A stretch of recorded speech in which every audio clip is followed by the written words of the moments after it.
Hey, welcome back to another episode of Rogue Wealth. Today we're going to cover the plague in plain sight. And it's specifically talking about the emotional tax that we see in family-run businesses. And it's how family drama kills business growth. And it's so prevalent and so easy. It's right in front of us. And it builds on our prior episode of blocking out the noise. And drama shows up right alongside disease, death, disability, dependency, more recently, doom scrolling, and all of these things that are distractions that take away from our attention to the business. And remember, we're always talking about the business, the family run business, and what it could provide us. And so, drama is this plague that's right in front of us. And it's just another form of noise. It's frankly an option and it's a decision that we allow all too often to bleed into the business and to distract us. And it's coming from the ones we love, especially in a family-owned business. And it's an entirely disruptive process. It's a distraction. And if I could say it, the drama is distraction. It is most prevalent in family-run businesses. And so today we're going to cover 4 things about this plague that's in plain sight and how to navigate around them and how to identify them. The first thing that we're going to talk about and cover is identifying core values and having a family charter. The second piece is to know that everybody's watching. It's reality TV in real life. The third thing is governance, professionalization, systems, operations, procedures. It's like all in one package, one line item, but it's those separate items. And the fourth piece that I found most powerful and most impactful as a business grows and journeys through time is identifying your bodyguards. And it's identifying those sounding boards that can give you perspective outside of the jar. When I say by outside of the jar, we're inside our own jars. And we can't see the label and the writing on the outside of that label if we don't have a way to get out of it or have a tool to help us see that. So let's go off the top on number 1, identifying core values. And this years and years and years in business and entrepreneur groups and masterminds, we talk about core values. We talk about the vision, the mission, the purpose statement. But it hit me not too long ago watching a couple of my kids who are in jiu-jitsu through a training session. Every time they walk in, there's a process that they have to walk in and they enter the studio or the training camp. The way they take off their shoes, they change into their clothes, they get onto the mat. There's an entire process and a flow that they follow. During their first laps and warm-ups, each one of the students in the gym has to recite that gym's core values. And they'll run down and most of them have it memorized. And if they don't, they're always okay to go run over to the board and read back respect, integrity, ethics, morals, community, gratitude. And each one of the kids during the warm-up does this. At the end of the training session, they do the same thing to close the entire experience. What was interesting though, if you get 10, 11, 12 kids of different ages, there are scuffles. There's little distractions. They get distracted. They might go and start rolling around or playing games and distracting away from what the coach is training and teaching. The way the coach snaps everybody back into the line is not any individual punishments, but he'll actually say running. And on that command, running, they fall back in the line. They're circling the gym and they go back to those core values. They go back to reciting them. And it's each student will go back through it. I was at a session when it became painfully obvious of how powerful this exercise is, so they had to do it 5 or 6 times during the training session, right? So there basically became this one day of training was just them running laps and repeating back and reciting back and ingraining and entrenching the values that they all subscribe to. And when those values are broken, they get called out. And I think this is extremely important in the family-run business is that we all inherently have our values and our morals and our principles, what we believe is right and wrong, how we serve people, what we believe the mission of the business is, the direction. But if it's not unified, and if maybe I believe one thing and my family member or my key person in command has a different view in mind, and drama comes into the mix, or if another distraction comes into the mix, something noisy comes into the fold, then all of a sudden you have a team that's broken, right? You have a business that's divided internally, and that division needs to be identified, needs to be called out, and it needs to be eliminated as soon as possible. Particularly with family, we're talking about the people that we grew up with, the holidays, the challenges, all of those things that runs blood deep that happens outside of the business is now being brought into it. And these distractions I've seen absolutely destroy and create havoc for long amounts of time. All they need to be is called out, reset on those core missions, visions, and values, those family charters. There's so many things that I've seen it called, but fundamentally, those core commandments of the business really need to get refocused and relasered. And how I see it manifest in our top tier business, family run businesses, is it's on the board. Every meeting, every conversation, every offsite or onsite, wherever it is, it starts at those visions, at that charter, and it runs through whether it's in uniform, everyone reads it aloud, or they see it, or it's reminded. That article, that charter is covered point by point by point. And if there is a scuffle, or if there is some drama, and if there is an issue, or if there's something that's heavy that happens in the business, I see them always go back to this. Let's go back to this. Go back to the basics, the core, the foundation, the fundamentals, the glue that holds everything together. And that glue's stronger than the family ties because what's all communicated and agreed upon. Then it helps getting past the drama. The second piece, everybody's watching. I've seen more family drama. I've learned about more family drama issues from our business owner clients, from the rank and file, the non-family members that are working. Sometimes it might be the frontline person that just started not too long ago. That that chain of chatter that runs around, the speculation, the issues, the behaviors, the things that don't allow or don't align with the core mission, the do as I say, not do as I do breakdown that happens. It happens and people are watching it. People are talking about it. People are showing up to work or showing up to meetings with that in mind, and they'll run that script in their head. And rather than focus on what the purpose of the meeting is or how to solve a problem for a customer or client or a vendor or supplier, whoever's interacting with the business, that drama's there. It becomes water cooler talk. It becomes the talk of the town, the community. In today's day and age, it's going to show up on different forums and feeds, and it could hurt the view of the business, meaning the business says one thing but does entirely different things internally.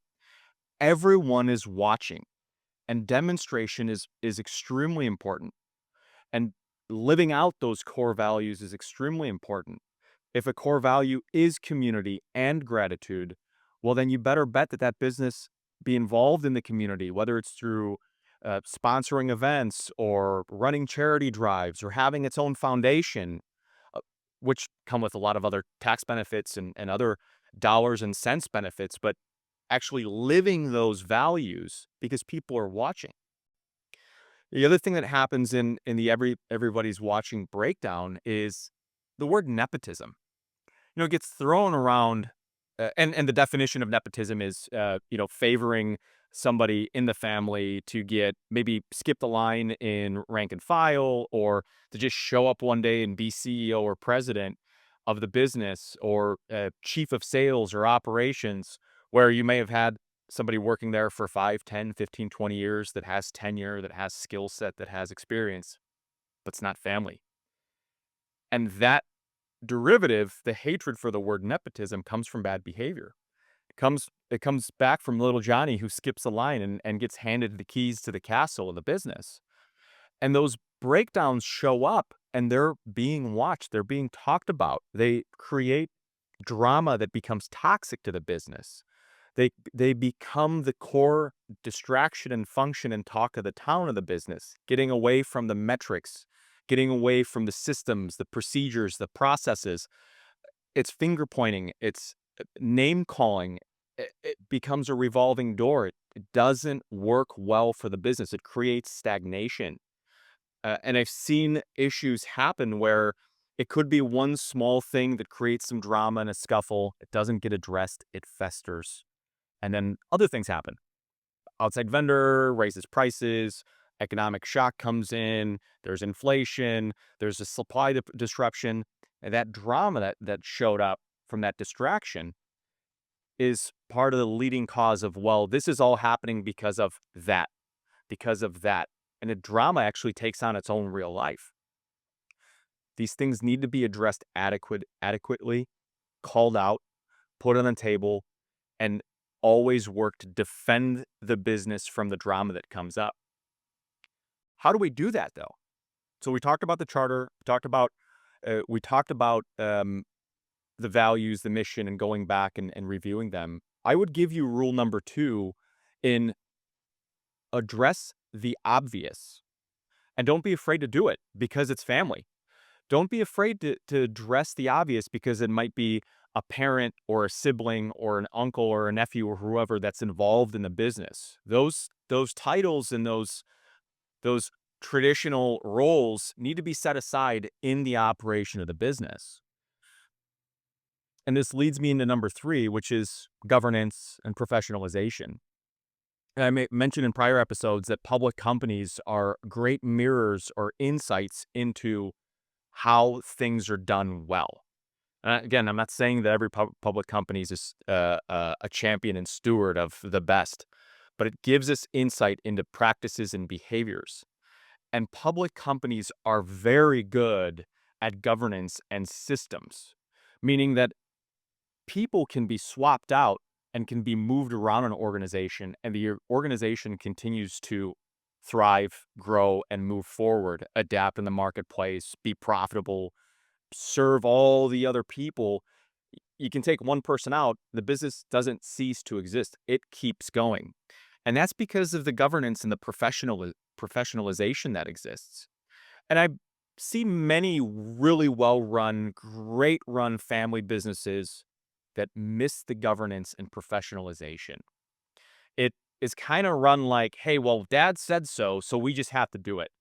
And that's important, for sure. You got to listen to mom and dad and listen to your siblings and the people in those roles.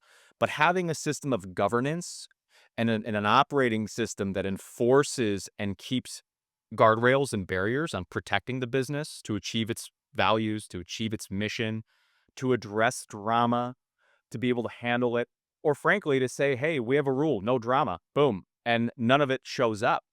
If we need to unpack drama, that's a totally separate environment in a separate space that doesn't come and bleed into the business because of the damage that it can do. And it's got to be important. The governance and the professionalization aspect of it need to be blind to the last name or the relationships involved. They're very clear roles and responsibilities of the structure of the business. You may even see tying metrics, whether it's driving revenue, maybe client satisfaction, maybe community impact. It could be any of those buzzwords. We can throw, there's an endless amount of metrics you can create. But with governance and professionalization, it creates objective measures and it creates objective roles. And the more objectivity you get, the further and further away you can get from drama and its impact, and the further and further you get away from emotions, which frankly, I always say emotions are the worst advisors. They create more problems than they do solutions. If you can create the business in such a way that it's drama-free and emotion-free, and it's focused on its core values and charter and mission, you have a harmoniously running business that serves the family, all of the shareholders, the staff, the community, and you can move forward. You increase your odds of first generation success, second generation success, and you fight the wave of the numbers we've spoken about in previous episodes, where family run businesses are the core engine, but their survival rate is just could get awful really quickly because of things like drama and emotions, because of lack of governance and professionalization, because everybody's watching. Number 4, how do we do this? Like how do we get dad out from his, always going back to the way it was, son? This is how we're going to do it. Well, I say 2 things. One, I tell my folks, look, at the end of the day, I'm your consigliere, right? If we're going to take from an old movie and from a classic and say the consigliere, the person, your right-hand person who's far enough out of the jar that can see it objectively and see all the pieces and all the plates twirling and see all the pieces moving, but they're in your corner, okay? They've got your back. The financial bodyguard is what I like to call myself. And I'm not a historian. I'm not going to focus on what happened in the last quarter or in the prior year. That's just information that we have to have organized through systems and processes and procedures. But it really comes down to, are we aligning the business and the goals of the business to operate as effectively and efficiently to achieve all of the aims and objectives that are stated, right? Do they match? Do those Lego pieces fit? And I always suggest people, not only do you have a second in command in the business, an operator, someone that can run the business without the key person, the key family member, right? Can that key person remove themselves and be gone for a week, a month, a quarter, 6 months, a year, in a perfect world, indefinitely, and the business continues to run and operate? But that operator also needs that consigliere, that block and tackle person that can remove you from the drama and remove you from the emotions. Because look, uh, our brain works in a crazy way. We literally are able to create our own reality and what we believe. And if with enough emotion, especially negative emotion, you can get into a state of mind that all the noise becomes reality and sets you off path just because you think of it enough. If you tell yourself something enough, the economy's bad. I hear this all too often in my entire career. It's the anchors of the dot-com bubble and the great financial crisis. So that 1999 to 2001 era, or the 2007 to 2009 era. Really rough challenges and periods for many businesses kind of across the economy, but they become moments of anchor. And some of us, from the shell shock of that, just never recover emotionally. And I've seen it bleed through in impacting and prohibiting the business from growing or from the family moving on to the next level, because they're like, oh, well, it's never recovered because of GFC, or .com's a lot further away. But there's shocks and outside events that come that create an anchor and create an emotional response. And that emotional response becomes the anchor, the source of drama for the business, the source of lack of progress or being able to move forward and think objectively and clearly. And that consigliere, that bodyguard, that person who can be much more objective and doesn't have that emotional relationship or that drama, can help. And I've seen it work over time to take things inch by inch, small decision by small decision. It's never one big thing. You can break it up into little pieces.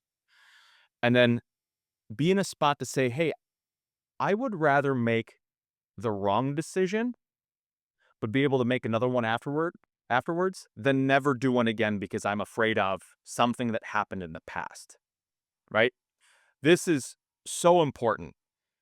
You'll never know that you're making the perfect decision. Never have perfect information. But having these teams of experts, it could be one person, it could be several people.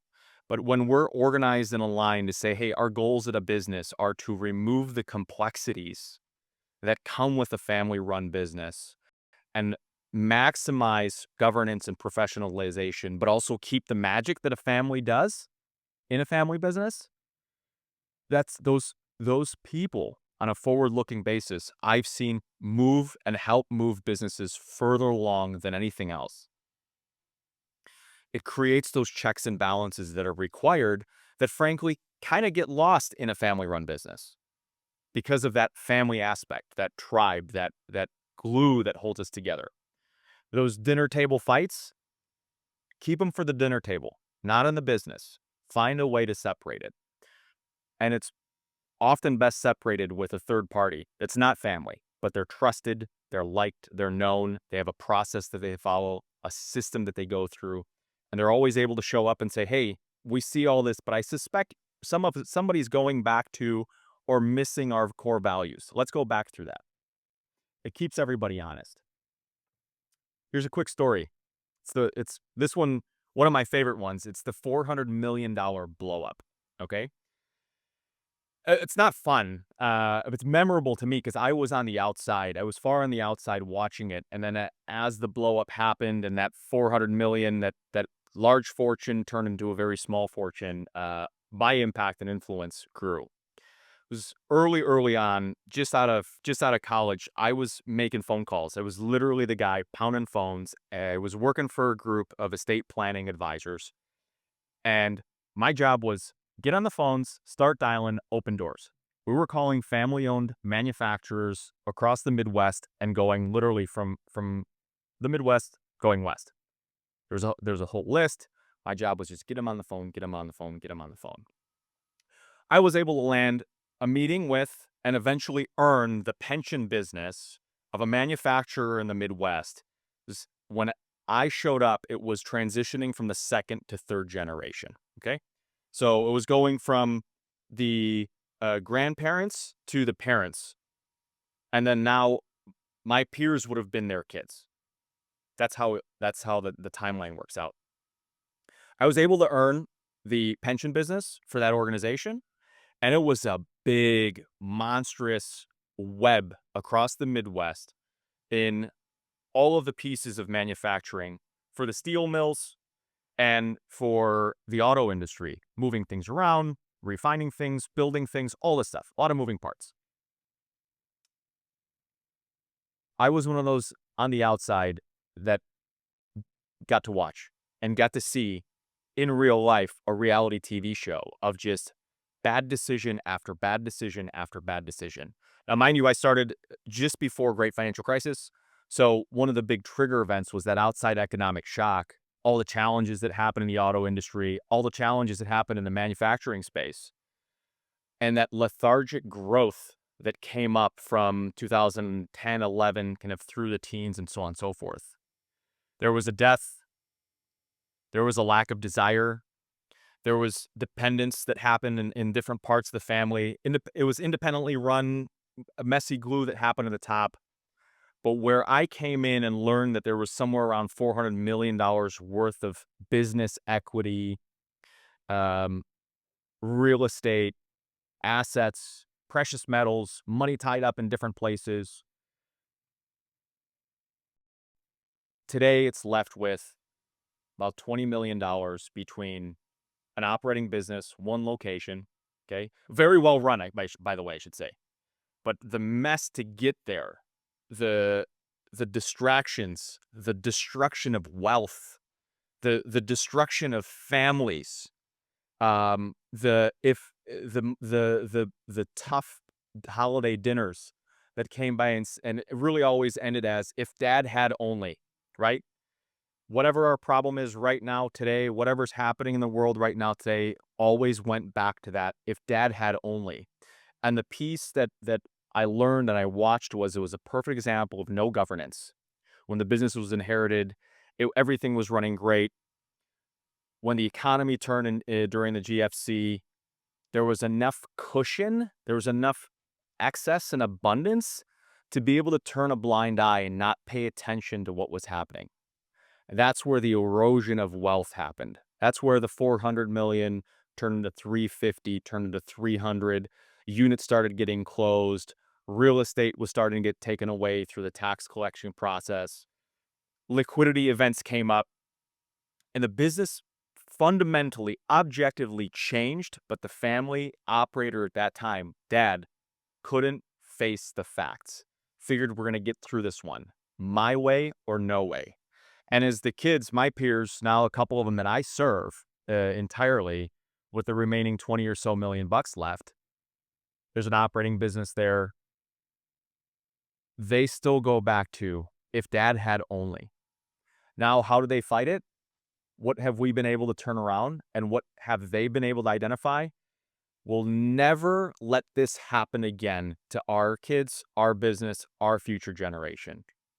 And this is where it's actually fascinating, because they now realize and saw it firsthand and watched it growing up. And they realized that governance and professionalization is extremely important. If I can say it, I have to do it. Demonstration. We have to agree upon the principles and the values. We have to have that independent outsider to come in and check us and keep us honest. And we have to be honest with each other, right? We have to stick to our core values and our missions and our beliefs. And frankly, if something comes up that's a distraction, that's dramatic, it could be a lack of desire, it could be dependency, could be all these other things that happen in family business. We have to be open to offering help and not just letting it slide. Sadly, with dependency, whether it's drugs or drinking, in family units, I've too often see it get kind of pushed aside and buried away. And this particular family now has the function, the awareness of how detrimental it is, obviously not only to the family, but to the business and everybody involved, that they intervene and they'll call it out. It's one of their missions. It's one of their values. It's extremely important to have the governance, to have the demonstration, to do and act as you say you will in your charter, and to have that agreed upon principle, and to have those outsiders involved as well, really closely. And be prepared to hear bad news, or be prepared to hear the truth, and not take it as negative feedback or criticism, but take it as a way to keep everyone honest and on that trajectory, to keep that family business united, together, strong, improve the survival rate, and improve what it can provide economically for everyone involved. It's a wealth generator. There's so many different ways to destroy it, but there's a couple very few good, effective ways to improve it and to have it provide for future generations. That was a lot of stuff that I shared with you today, and I appreciate you being here.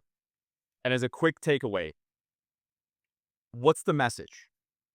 Rule number 2 for Rogue Wealth: address the obvious. If I were to compress all of this down, it's address the obvious.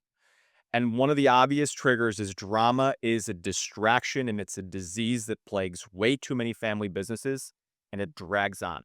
Address the obvious. And how do you address the obvious? We covered identifying core values, whether it's a family mission statement or a charter, and repeating it, and not being afraid, and being public about it, sharing it with everyone.